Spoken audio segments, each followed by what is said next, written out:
Hello and welcome to Section 2, Backpropagation and Theano for the Rescue. In the previous section, we saw how powerful deep neural networks can be. We even trained a 5-layer neural network. But now, we might be asking ourselves, how can neural networks learn everything that they have to do, given only input-output pairs? To answer that, we have to understand how the backpropagation algorithm works. In this section, we are going to do first an introduction to backpropagation.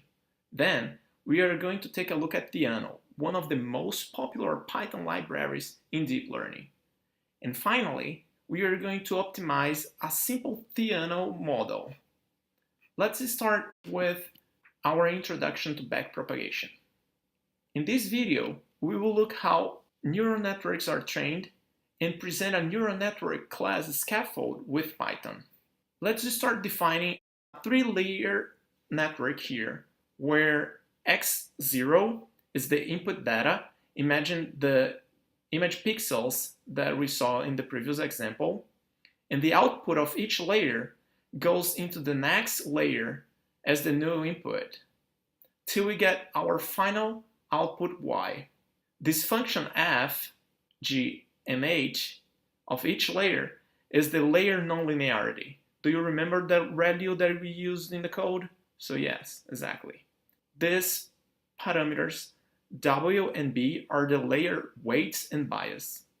In order to train a network, we have to define an error or a cost function between its output and a desired signal d that the network was supposed to return. Here, we are defining the cost function as the mean squared error. There are other functions like the categorical cross entropy that we used in the code, but this won't change the understanding of the general idea.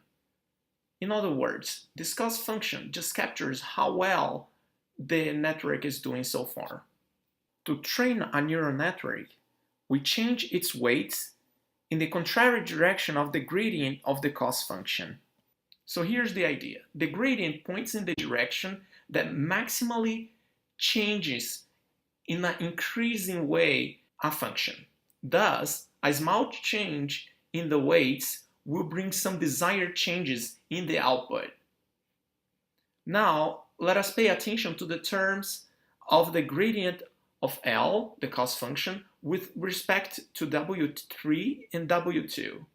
Notice how part of the gradient of the upper layer, Wt, appears here in the gradient for W2. See the comparison? So yeah, this is why we say that the upper layer backpropagates error gradients down the architecture. The same thing will happen between W2 and W1. So here in the bottom, we have the general equation of the backpropagated error between two layers. Here's the equation. Now, let us check out a skeleton layer for a neural network class written in Python. There are 3 main methods to be defined. The forward propagation method that basically computes the output of a given layer, which for our case, using the equations in the previous slide, is the inner product between weights plus an input bias followed by the nonlinearity. That can be a hyperbolic tangent back in multi-layer perceptrons from the 80s, or ReLUs like we use in our code. All these operations could be implemented in NumPy, for instance.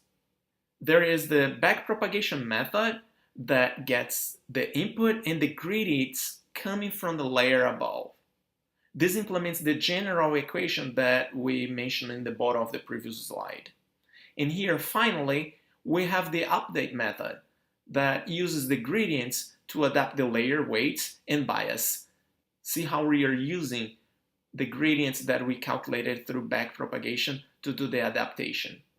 Those are exactly the equations that we mentioned before. This learning rate here is usually a small constant between 0 and 1. Usually 0.01 or 0.001. It's usually a really small number. So yeah, In this video, we introduced the backpropagation algorithm and saw how it may look like in a pure Python implementation.